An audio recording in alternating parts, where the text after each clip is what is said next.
it's more the mobility, it's the foundation training that I use. It's, and then there's days when you can't just physically get out on your bike and do the work. And so that might be a good day to do some split squats and some of our intense gym work, because some days we just can't, we're too busy. Our life gets in the way of our training. Welcome to the Beck and Siri Show. And here at Team Sirius Tri Club, it's not just about swim, bike, run. It's about who you become.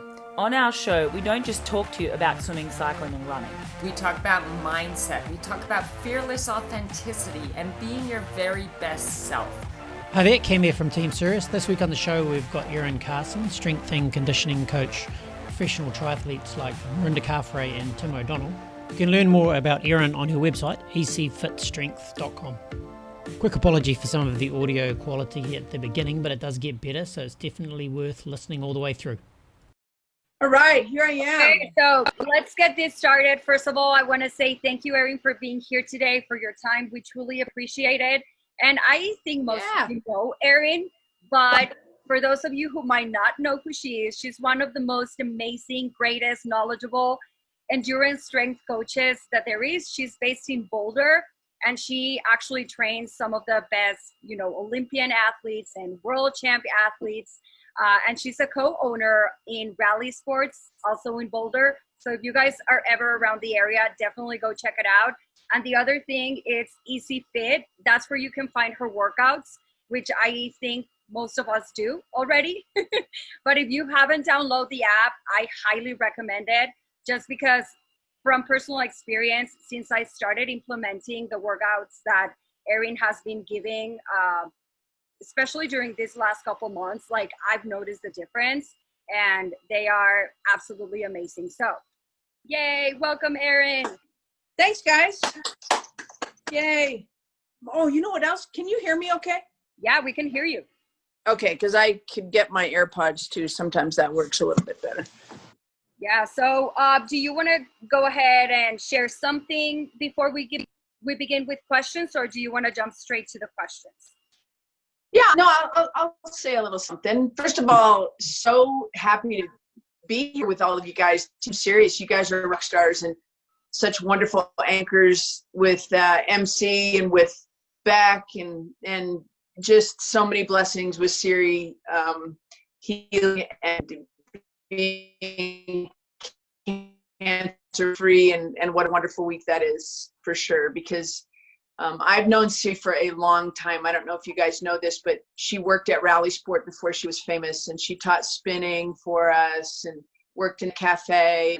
But she's always been such a bright light, and it's just been, if somebody was going to get cancer, we all are going to say, why not us? And Siri Lindley is such a fighter and leader, and so having her and Beck as anchors of this group is amazing. So I'm stoked that they're my friends. So my biggest jam is not only keeping people super healthy, because I think especially through COVID, and a lot of you guys hang with me a little bit over on my channel as well, but through COVID, performance has really taken a back seat, and health has really taken the front seat. So I have pillars of performance that I've always talked about, and that we as a group, we love talking about running faster and getting on the podium, and with all of the things that we're all going through, I actually put health, just overall health, like how are we sleeping? How are our friendships?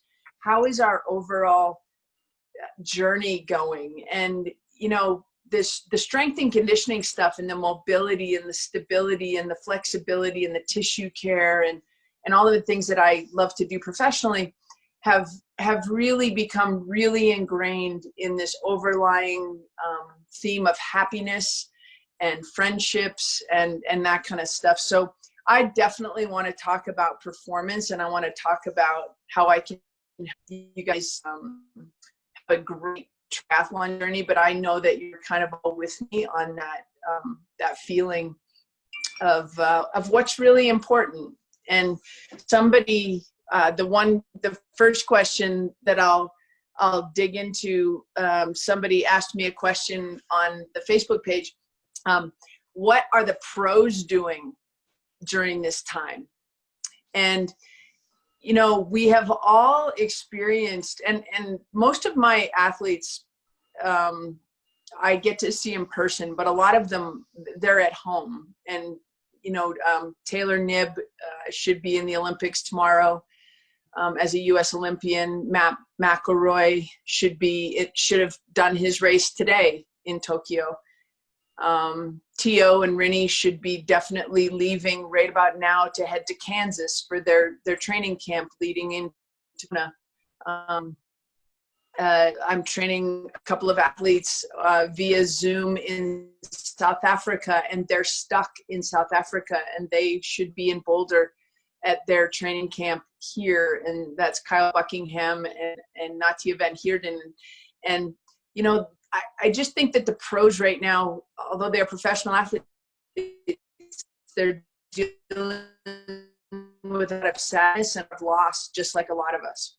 And, you know, they have been amazing troopers with regards to their focus on their training and just being professionals and trying to be happy. But for the most part, they're experiencing a lot of loss and a lot of sadness as well. And they're just starting it. I'm feeling it now that they are, that things are heavy for them, and that they're feeling like they're ready to race. You know, they're ready to go do what they were born and wanted to do. So we've been doing full periodized cycles of training, like doing little time trials. So we'll do some test lead-ins. So we're just testing a lot of different things because everybody's different, and there's not one way to do anything. Like, just because Rinny does something and it works for Rinny doesn't mean that it will work for me or Janet or Anna. You know, it really is finding out where the magic is for each one of them. So it's been a good testing time. And then some of them just don't even want to do anything. They just rest. And T.O. is the worst. He's like, he doesn't ever want to work out. He'll go do his bike rides and he'll do the fun stuff. But for the most part, when you have a almost 3-year-old, you're just constantly entertained by Izzy. So hopefully you guys get to see some of the videos on the Tim and Rinny show and stuff, because she is a crack up.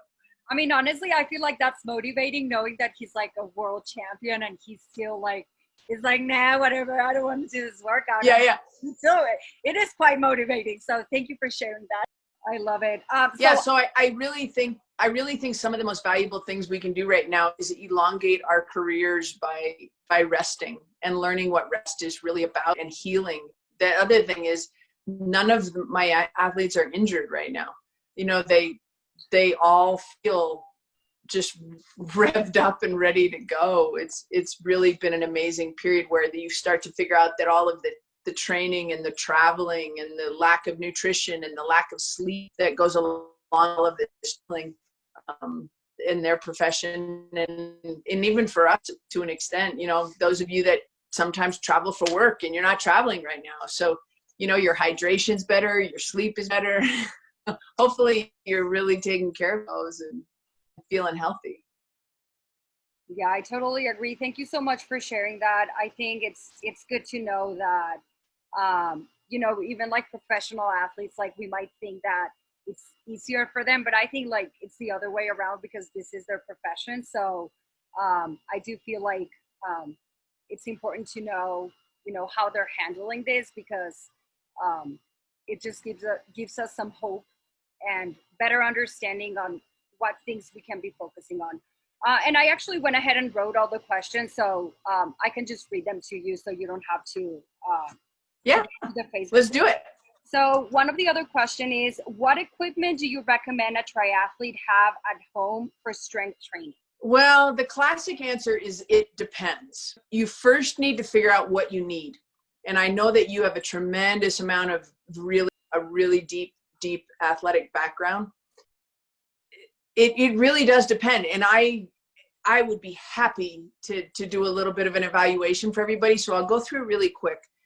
If you are on the podium or in the top 20 in your age group and you're under 40, you could probably, as long as you're injury free, you would definitely want to be focusing on mobility. You want to focus on optimizing your movement and making sure that you have great coaching so that you are getting stronger and faster on the bike little by little.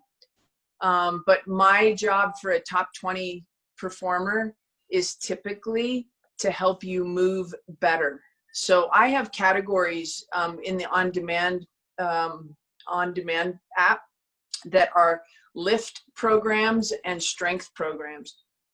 And I would skew that athlete more towards a lift program, lighter weight, more mobility, and not higher reps, just using moderate loading strategies to enhance movement. And that is why I use the Viper a lot. Those of you that follow me a little bit, and I use those weighted tubes, and we do a lot of moving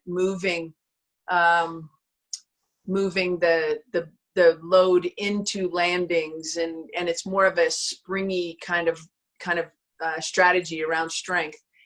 And but I would probably still do 25 to 30% of the training that's in the gym with heavier loads. Now that changes for athletes as they get into over 40, and that's for men and women. And then all of a sudden we're going to probably make sure the movement is good, but when the movement's good, then we're going to start really adding heavier weights. And we definitely want to put you under stress, and we want that reaction from your hormones and from your fascial system that react to heavier loading. So it really does depend on the athlete. But if I just brought over a hex bar over to Tim and Rennie's house.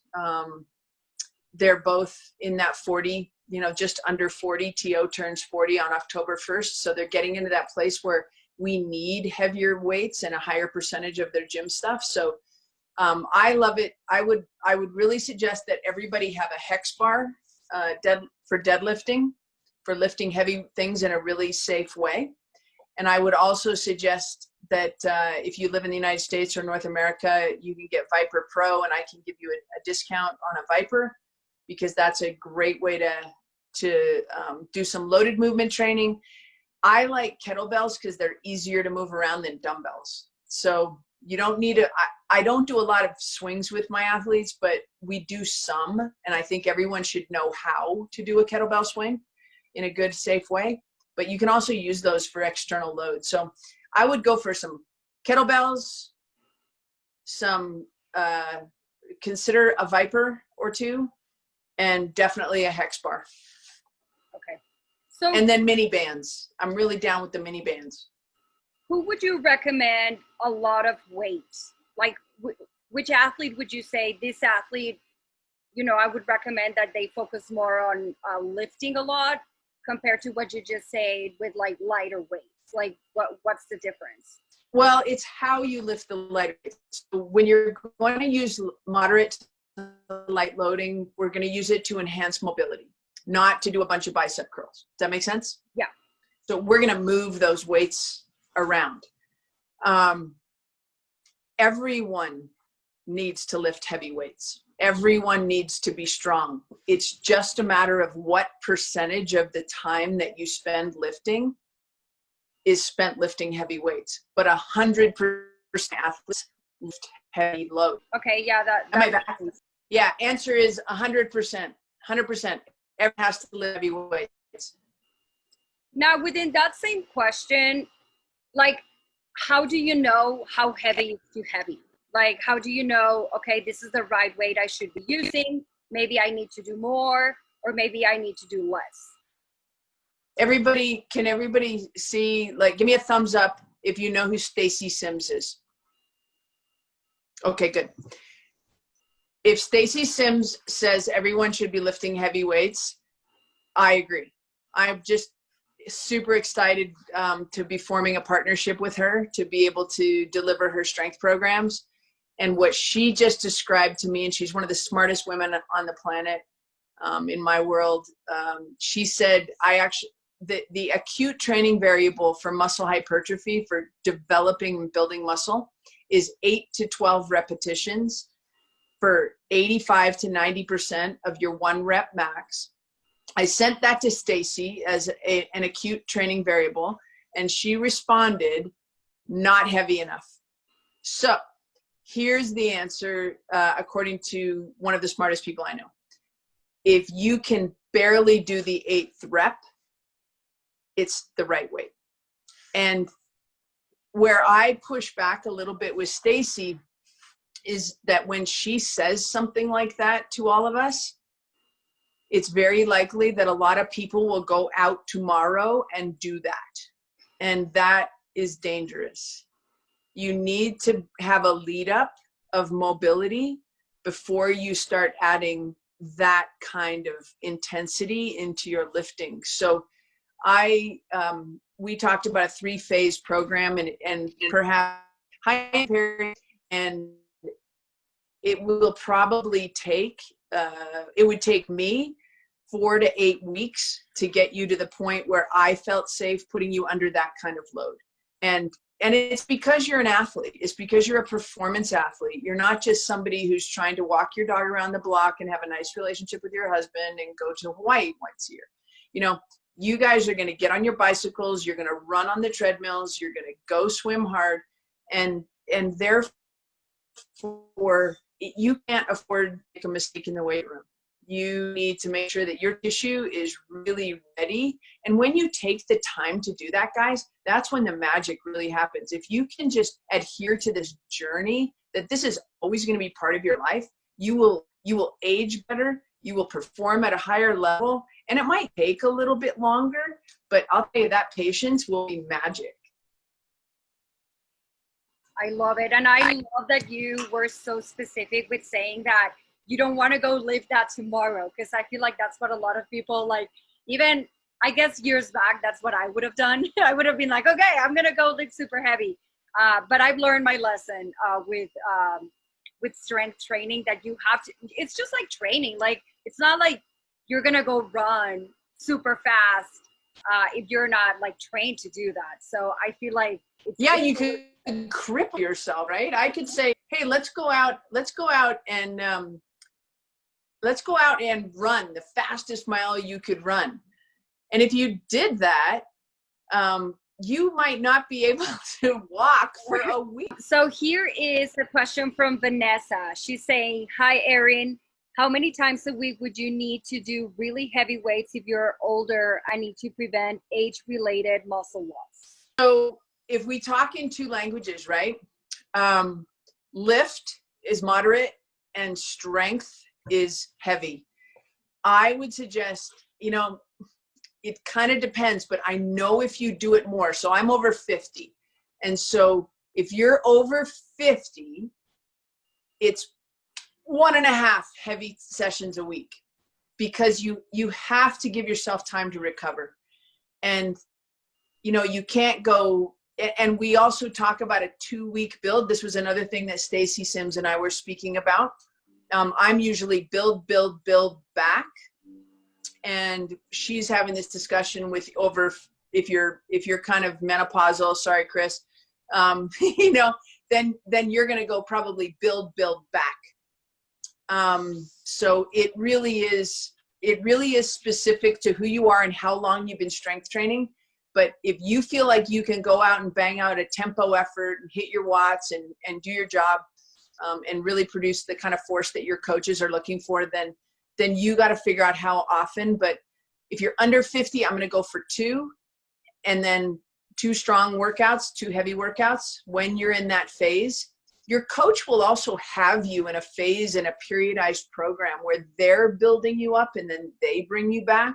So if we can get the strength training in coordination with your swim, bike, run program, that's going to be way better.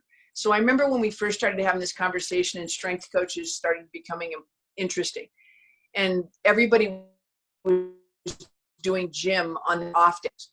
And now we want you to do your gym days on your interval run day, your interval swim day, hard swim day, or your hard bike day, so that your easy days can in fact be easy and you can in fact recover.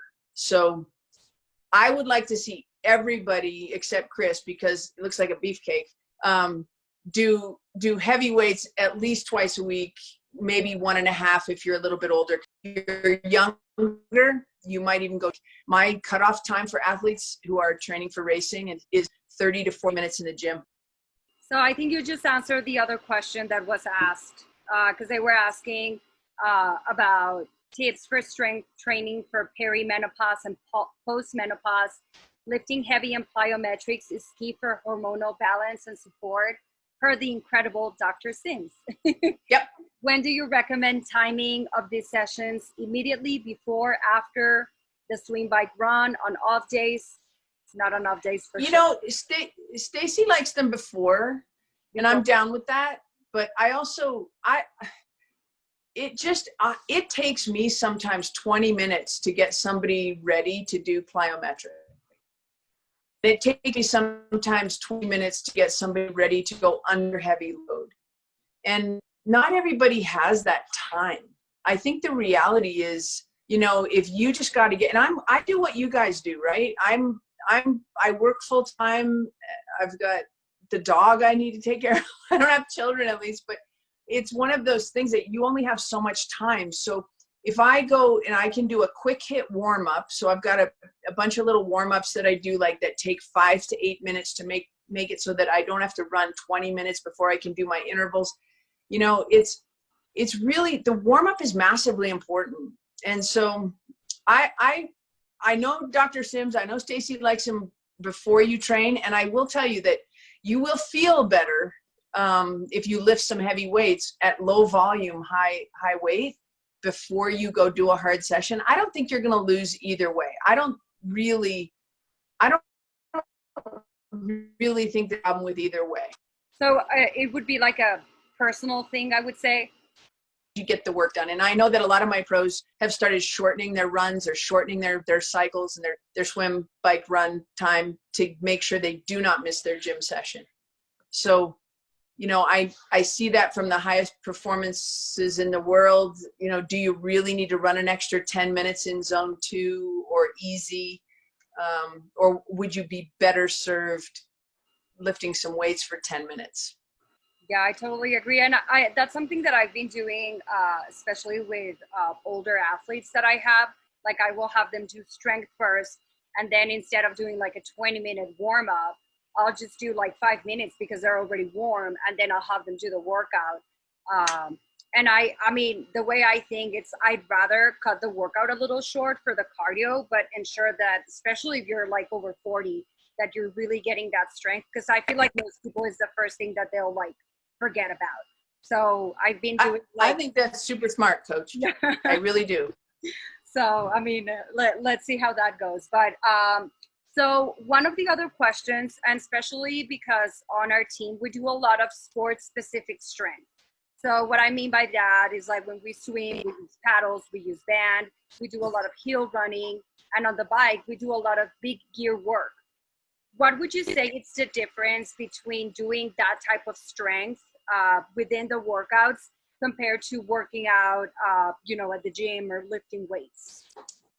I love that question because as a strength coach, you would probably want me or expect me to say something like, no, that won't work. But I am 100%. The only way to get stronger on the bike is to get stronger on the bike. The only way to get stronger running is to run strong. The role of the gym work is to condition the tissue, maintain balance in the skeleton and the fascial tissue. So when I do big gear work, and I've been climbing mountains like crazy these last 6-8 weeks on my bicycle, I feel a little bit of tension sometimes down on my sacrum because it's just tugging. And I know that's dehydrated tissue. It's not a weakness, but it's keeping me from getting stronger on the bike. So how can I create space in my body so that when I get on the bike next time, my back doesn't tighten up so much? So the strategies with my method of teaching and coaching, the methodology that I use is more about preparing the body to train hard and being able to recover better so that you can get your ass on your bike and do the big gear work and get stronger and faster on the bike. Do I like to come back again after that answer? Oh, that's perfect. And I feel like, yeah, I mean, that's a question that a lot of us have because we do a lot of strength already. So I feel like a lot of people are like, oh, why do I need to do that extra, strength? But it does make a lot of sense when you talk about mobility and, I don't do a lot of lunges. It's more the mobility. It's the foundation training that I use. It's, and then there's days when you can't just physically get out on your bike and do the work. And so that might be a good day to do some split squats and some of our intense gym work, because some days we just can't, we're too busy. Our life gets in the way of our training.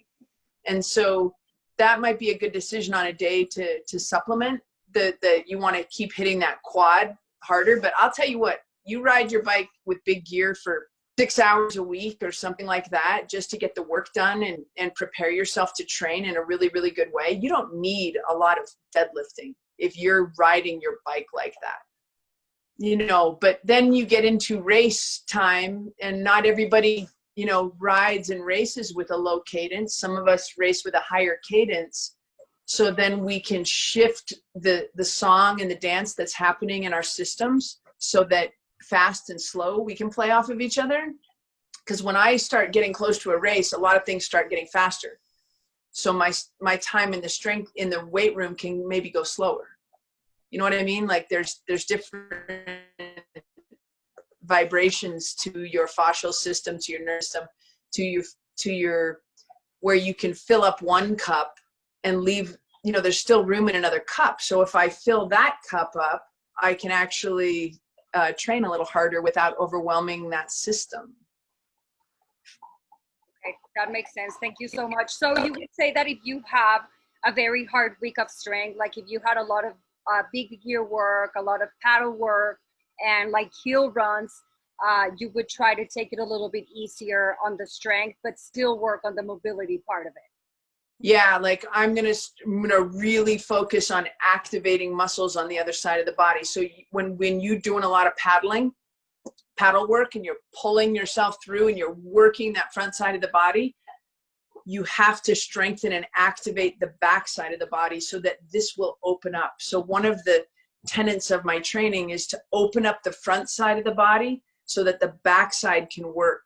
So you can't just get out of the pool, go to work on the computer, drive yourself home, and then expect to be able to get on your bike and really do good work the next day, or even run with great posture if you don't take the time to activate and switch on the muscles on the back side of the body after doing that kind of work. So same kind of thing when you're out on your bicycle riding and your front side of your body, your quads are tight, your hip flexors are tight. Everything is just because you've worked it. And then you have to take the time to open it up. And whether it's through using I use the Adiday gun. I have a Theragun as well. I mean, I really like the percussion therapy. I like my Normatec boots. Like you have to have a really active, just as much intensity around resetting the body after that kind of work. And so it might not be a deadlifting day, but it would definitely be a back extension day or a Romanian deadlift day, or, there's things that you can do that bring balance into that body. I love that. Now I want to know like everything that I need to do specifically on the type of workout that I'm doing that day. So I guess it just takes a lot of practice. Yeah, or you just ask a question and then we try and just give you an easy answer. Awesome. So those are all the questions that we have.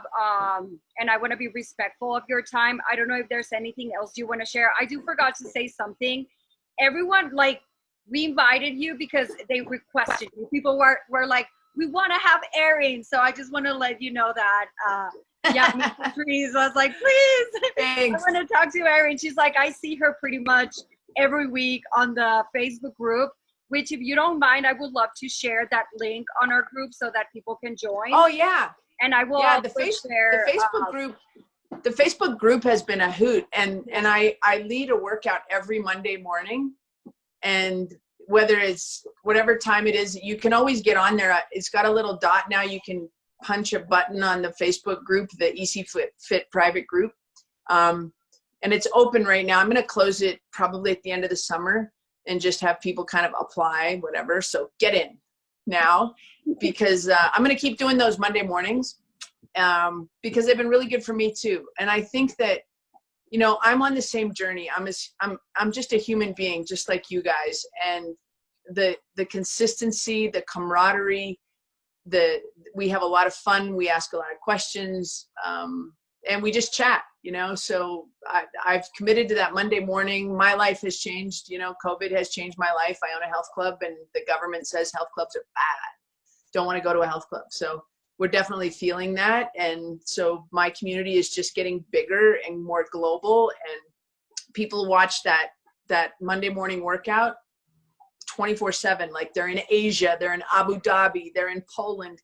It's ridiculous. So it's super fun. It's usually a recovery morning, so nobody should be intimidated. And then on Thursdays, if you get on my mailing list, you're probably getting the invite to the strength session. So I do a live strength session on Zoom on Thursdays, and that's free too.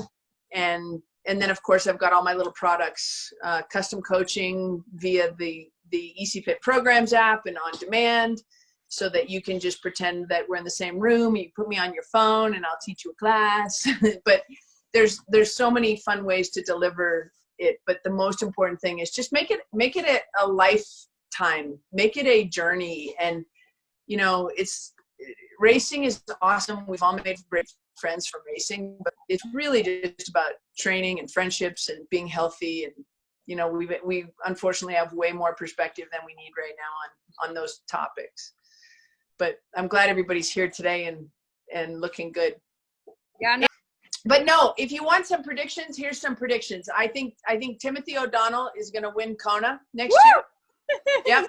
I really do. He's masterful. You know, I watch all the young studs like Sam Long, and I'm watching Tyler Butterfield. I see Joe Gamble's, like all these guys all day. And I'll tell you, the smartest man in the room right now is T.O., and he's so mature, and he just knows what he needs. And I actually, my other predictability, because she's part of our family too, is that Rinny is definitely going to be on that podium again, if not compete for the win. Even, you know, she's late 30s. There's nothing wrong with that age. She absolutely is going at a really, really high level right now.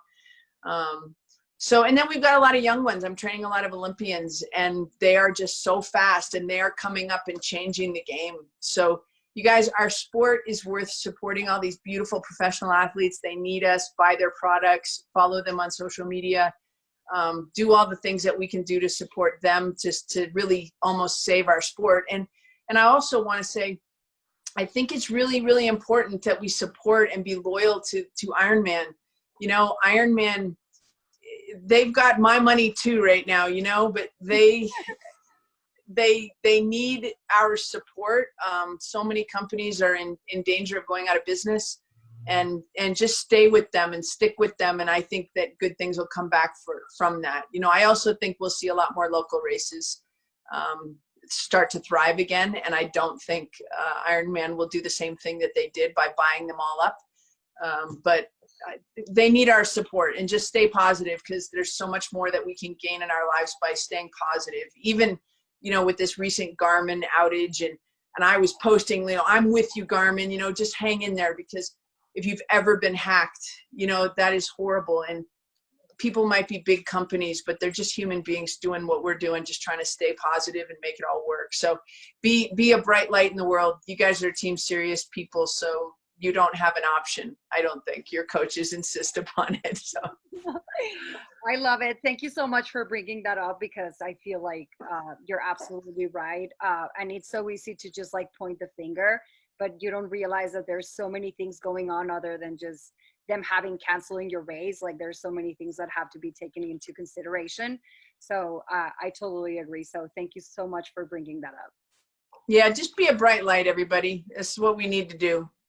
There's so many people in a lot of pain right now, and we just, as a group, we are blessed, and So that's my message. Boom. Way to end it. Thank you so much again for your time, Erin. We're super happy to have you, and we really appreciate you and appreciate your time. At any time. And if anybody has any specific questions that I can help with, you can just email me at Erin@ECFitStrength, and I will absolutely answer you. And I really value being part of your community. So thanks. Thank you. I will make sure to add your email, the link to the Facebook group, and the link to the EC Fit app. Okay. Okay. Thanks, everybody. Thank you. Thank you, Bye, Erin. guys. Have a great Aloha. day. Hi there, Cam here again. Thank you to Erin Carson. You can visit Erin at ecfitstrength.com. And don't forget, if you want to join these chats live, you can do so by joining the club at teamsiriustriclub.com.